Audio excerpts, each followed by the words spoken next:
Pada modul kali ini kita akan membahas materi mengenai make, stdio, prox, dan limit. Jadi nanti kita akan membahas beberapa terminologi yang berhubungan dengan make dan bagaimana proses creation. Lalu pada kernel, batasan-batasan yang dimiliki kernel itu sebesar apa. Nanti kita akan bahas satu persatu pada modul ini. Ya, jadi nanti kita akan melihat bagaimana suatu proses di-create. Kita visit kembali, walaupun kalian mungkin sudah pernah membahas ini di perkuliahan operating system. Nanti kita akan bahas lagi dan kita coba refresh lagi. Lalu kita akan melihat bagaimana layanan-layanan yang di-provide oleh kernel agar si aplikasi bisa berjalan dengan baik. Oke, yang pertama kita akan coba membahas sedikit tentang make, ya.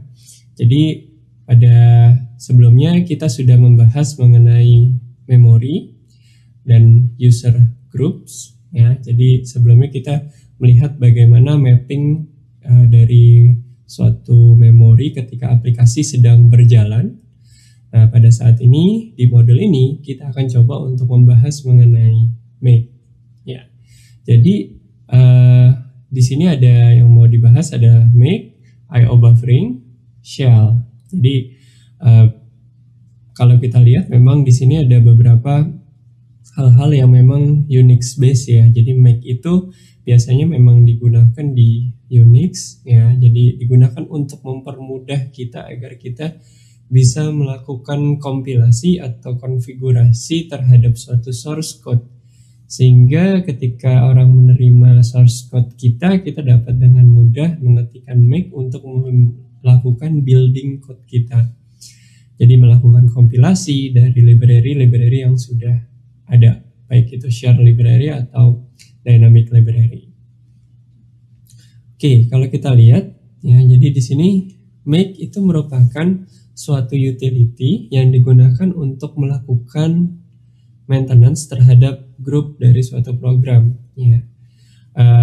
Definisi singkatnya adalah, atau kegunaannya adalah, kita bisa melakukan make, lalu kita bisa melakukan kompilasi terhadap seluruh konfigurasi yang sudah di-define di dalam make tersebut.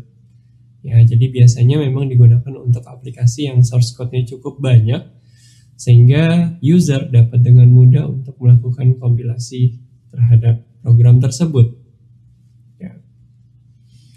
Nah, di sini dibilang, ya, make dapat memangkas waktu, ya, baik itu mengetikkan atau recompile, ya.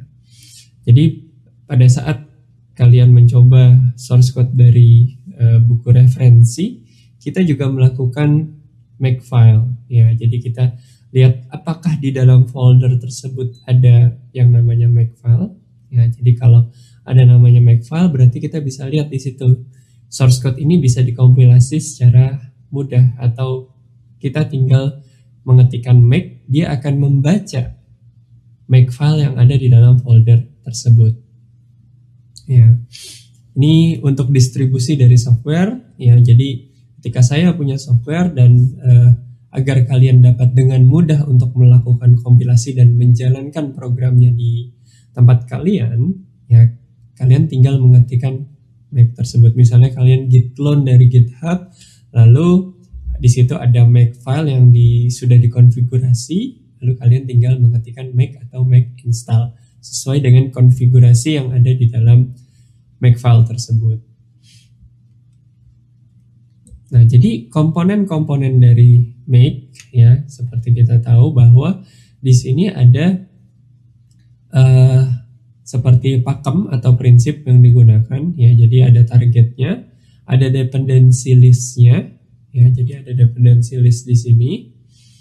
Lalu di sini juga ada dependency list yang kedua. Jadi ini target yang pertama, ini target yang kedua. Tergantung kita mau mendefinisikan target pertama apa, target kedua apa. Lalu di sini kalian harus hati-hati bahwa setelah kita mendefine target dan dependensinya, kita meletakkan yang namanya tab. ya. Misalnya kalian copy paste code dari mana gitu, kadang tab delimiternya itu tidak sesuai, makanya kita harus rewrite tabnya tersebut. Lalu di sini ada command line-nya, command line yang pertama. Jadi ketika kita memanggil target ini, command line yang dieksekusi itu apa saja. Ketika kita memanggil command line yang target kedua, ya maka nanti dia akan mengeksekusi command yang kita definisikan di command list yang kedua. Nah, ini salah satu contohnya. Jadi di sini kita tidak mendalami Makefile secara utuh ya, tapi paling nggak kalian punya gambaran tersendiri bagaimana suatu source code bisa dilakukan kompilasi di dalam suatu sistem operasi, atau kita dapat dengan mudah melakukan kompilasi program kita setelah kita melakukan konfigurasi terhadap file Makefile ini. Nah, di sini kalau kita lihat ada proc ya, terus titik 2, targetnya adalah proc. Library dependensi yang berhubungan dengan ini apa saja? Ada main.o, ada routines.o. Lalu command prompt atau bisa dibilang yang mau dieksekusi untuk melakukan kompilasi itu apa? Di sini cc min-o, proc, main.o, dan routines.o. Nah, setiap command itu diawali dengan tab ya. Jadi jangan lupa bahwa sebelum cc ini diawali dengan tab. Ya, jadi sebelum command, kalau yang di atas ini adalah dependensinya, yang ini adalah targetnya. Nah, ini ada beberapa yang lebih kompleks lagi. Jadi di sini filesnya sudah didefinisikan, objects-nya juga sudah didefinisikan. Jadi di awal-awal itu sudah ada variabel-variabel yang berperan sebagai penyimpan dari entah itu libraries-nya, entah itu objeknya, entah itu flag-nya, ya entah itu direktorinya, installation direktorinya. Di sini sudah di-define dengan baik. Nah, di sini ketika kita menggunakan atau menginisialisasi, di sini ada proc misalnya. Ya, dia mendefine cc. Cc kita gunakan di sini adalah untuk melakukan kompilasi. Terus di sini ada C flag misalnya. C flag di sini sudah didefine sebagai -g. Terus ada objects, objs di sini sudah didefine sebagai main.o dan routines.o. Terus ada libs di sini -lm. Jadi artinya di sini mungkin lebih rapi ya, karena semuanya sudah didefine di awal, sehingga pada saat mendefinisikan di dalam Makefile-nya itu di dalam di sini target, di sini dependensi, dan yang di sini adalah command list-nya itu jauh lebih mudah. Lalu di sini ada dia mendefine target-target lain, misalnya clean up ya. Biasanya kalau kita menggunakan Makefile, dia programmernya menyediakan namanya clean. Clean itu untuk membersihkan objek-objek yang sudah dikompil sebelumnya. Jadi semacam kita menghapus ya. Jadi di sini rm_.o. Jadi objek-objek yang sudah tercreate itu dihapus. Ya, artinya kita mau melakukan kompilasi baru lagi. Terus ada install di sini, terus ada print. Jadi ketika kita menggunakan Makefile ini, kita akan dapat dengan mudah melakukan kompilasi. Jadi ketika ada sesuatu yang bisa kita pakai, jadi ketika kita menggunakan Makefile, ketika kita ketikkan make, maka dia akan melakukan kompilasi terhadap seluruh source code. Ketika kita akan kita sudah merubah source code kita lagi, misalnya ada modifikasi, maka dia akan mengulang kembali untuk melakukan kompilasi code kita. Tapi kalau kita tidak merubah apapun di dalam source code kita, maka si Makefile ini tidak melakukan kompilasi ulang. Ya, jadi cukup efisien. Jadi ketika kita tidak melakukan apa-apa terhadap code kita dan tidak memodifikasi, maka dia tetap mengambil objek yang sudah dikompil sebelumnya jika sudah dikompil. Kalau belum, dia akan melakukan kompilasi.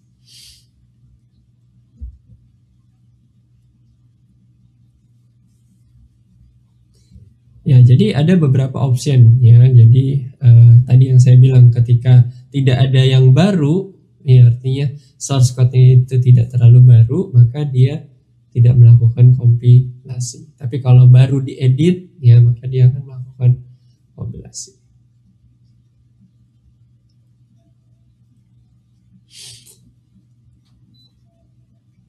Oke, nah di sini ada beberapa tutorial-tutorial mengenai Make ya. Mungkin saya akan ambil satu contoh ya, tutorial dari yang Make tutorial dari CS Colby. Ini cukup bagus karena tutorialnya mulai dari yang paling simple sampai yang paling advance, Jadi cukup bisa merepresentasikan bagaimana Make tersebut digunakan.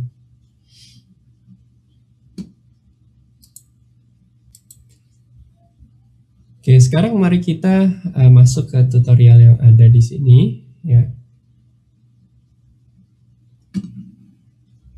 Ya, jadi kalau kita lihat di sini beberapa contoh ya, kita coba lakukan contoh yang ada di sini.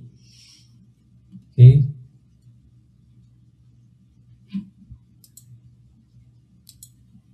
Ya, jadi pada contoh ini kita diberikan 3 source code ya. Jadi ada hellomake.c, hellofunk.c, dan hellomake.h.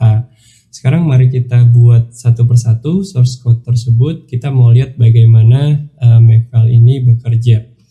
Ya, kita coba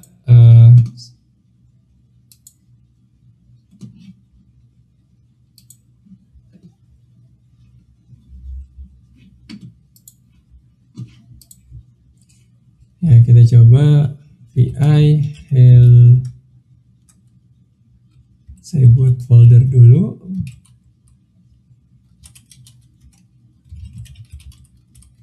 Ya, jadi kita buat file source code-nya terlebih dahulu.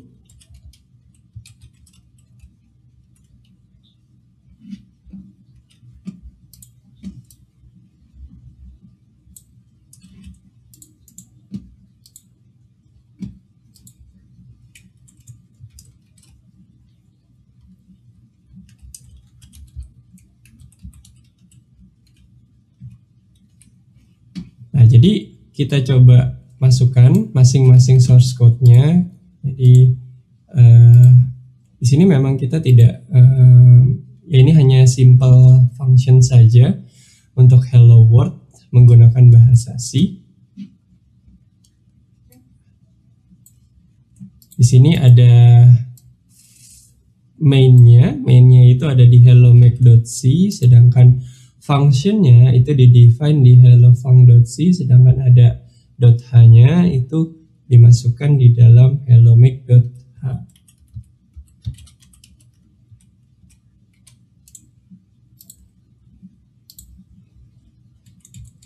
Oke, nah kalau kita lihat di sini sudah ada 3 source code ya. Kita bisa melakukan kompilasi secara dengan cepat dengan cara gcc min-o hellomake.c, hellofunk.c. Misalnya kita bisa melakukan ini ya. Lalu kita di sini mendapatkan satu binary ya dengan nama hellomake. Ya. Hellomake. Lalu program tersebut kita coba jalankan, hello Makefile. Artinya sudah dikompilasi dan sudah jadi binary. Itu yang biasa kita lakukan ketika kita memiliki source code, lalu kita ketikkan make di sana, kita compile menggunakan GCC di sini karena bahasanya bahasa C.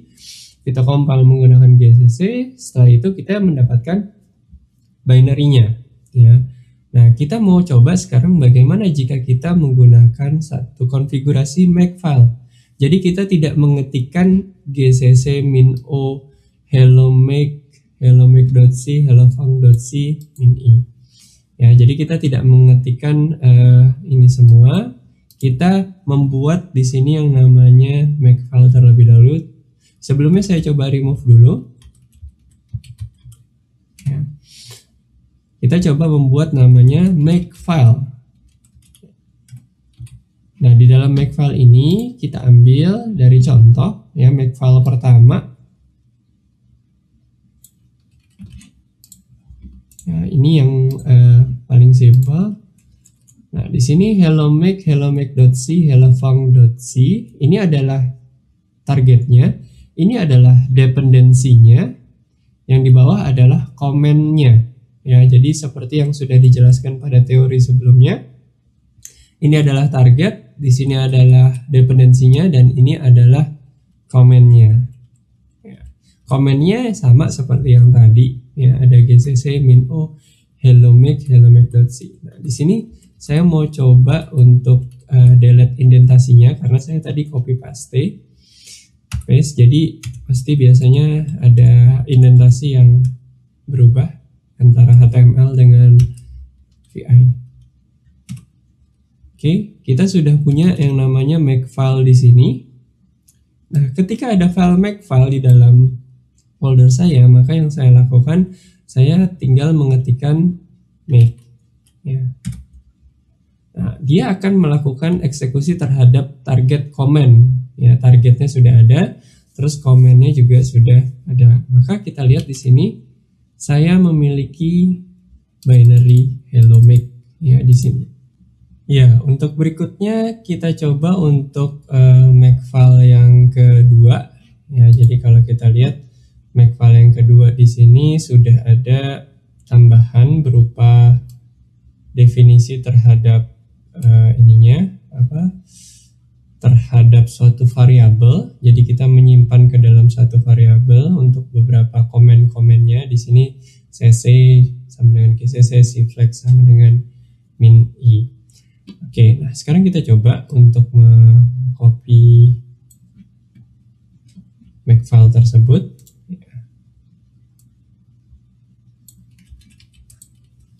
Ya, yang sebelumnya karena di dalam satu folder itu hanya bisa dieksekusi satu makefile, jadi saya backup makefile yang sebelumnya jadi makefile 1 ya. Caranya ya bisa mv makefile jadi makefile 1 gitu ya, seperti itu. Nah, sekarang saya coba untuk buat makefile. Ya, di sini saya coba paste. Saya coba copy code dari web ya, tapi kita harus hati-hati bahwa ada indentasi yang mungkin berbeda antara HTML dengan text editor kita. Oke, nah kita coba ini harus dalam bentuk tab. Seperti ini, lalu kita save. Nah, setelah kita save, kita coba ketikkan make. Ya, jadi dia akan melakukan kompilasi terhadap seluruh program yang ada di dalam yang sudah kita konfigurasi di dalam makefile yang kita definisikan. Jadi di sini ada ya yang sudah kita definisikan cc, cflex, min i. Dan juga ketika kita ketikkan make ya kembali ya, artinya gini, sebelumnya saya sudah melakukan kompilasi dan sekarang saya kompilasi ulang, terus dia bilang make hello make is up to date ya, artinya semua sudah dibuild, tidak ada perubahan. Namun berbeda halnya ketika saya merubah source code-nya. Misalnya di sini saya rubah di dalam komennya, misalnya hello func. Di sini ada yang saya rubah, misalnya printf-nya saya rubah sedikit, ya, misalnya pakai space. Oke, lalu saya buat make, ya, maka dia akan melakukan kompilasi ulang karena ada perubahan dari apa yang sebelumnya ada, itu ya. Jadi itu beberapa hal yang perlu kalian ketahui mengenai makefile ini. Jadi terkadang memang kita melakukan kompilasi lagi, walaupun kita sudah pernah compile, tapi Makefile akan mendeteksi bahwa source code atau binary yang hasil kompilasi tersebut sudah paling up to date.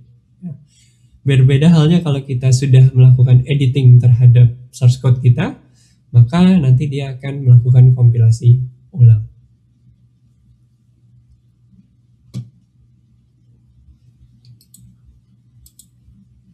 Oke, berikutnya kita coba sampai ke tutorial yang ketiga ya. Kita coba untuk sampai yang ke tutorial ketiga, Makefile 3. Nah, di Makefile yang ketiga ini ada tambahan ya. Jadi beberapa target itunya ada dua ya, ada dua definisi target. Nah, jadi kalian tinggal mau milih yang mana, mau yang standar biasa .o atau yang hello make. Ya, kita coba.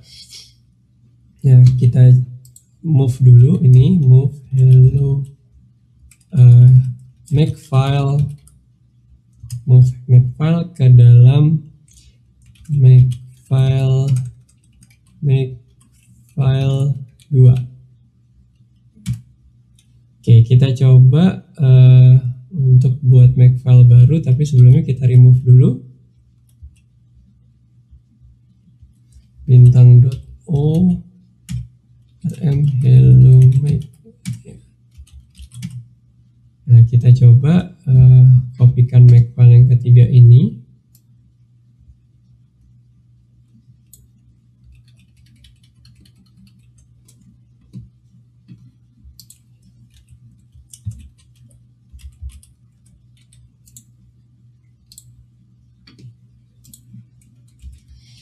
Nah, jangan lupa bahwa ketika kita ambil dari web, mungkin ada indentasi yang berbeda antara.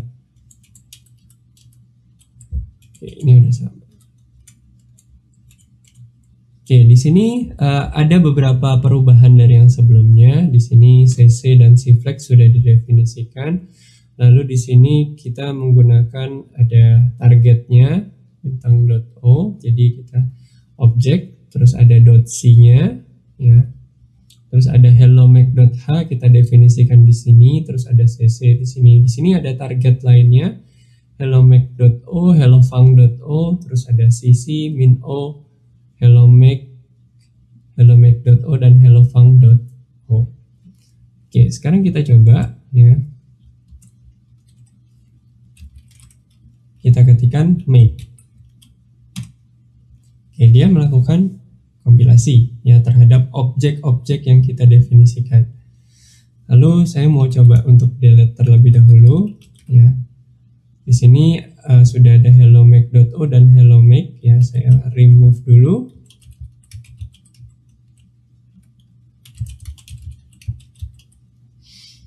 Nah, di sini saya coba untuk make hello make. Ya, jadi definisi yang kedua kan ada namanya make hello make. Ya, kalau kita lihat di Makefile-nya, target kedua ini ada hello make. Ya, kita bisa mendefinisikan misalnya make install gitu. Kita definisikan di sini install, di sini nanti kita definisikan dependensinya, kita definisikan komennya. Ya, jadi dengan make ini kemudahan kita dalam melakukan kompilasi pemrograman akan jauh lebih terbantu dibandingkan kita melakukan kompilasi pemrograman satu persatu. Ya, bayangkan ini masih source code-nya masih sedikit. Namun kalau source code-nya sudah banyak, nanti pasti kita akan kesulitan ketika terlalu banyak file yang harus di-build menjadi binary. Oke, kalian bisa lanjut ya untuk latihan ke Makefile berikutnya ya, kalian bisa coba-coba di sana. Saya akan coba melanjutkan ini ke materi berikutnya. Oke, jadi setelah materi Make ini kita akan switch ke dalam materi yang namanya proc ya. Oke, materi proc akan kita bahas pada modul selanjutnya. Jadi untuk modul ini sampai di sini dulu. Terima kasih atas perhatiannya.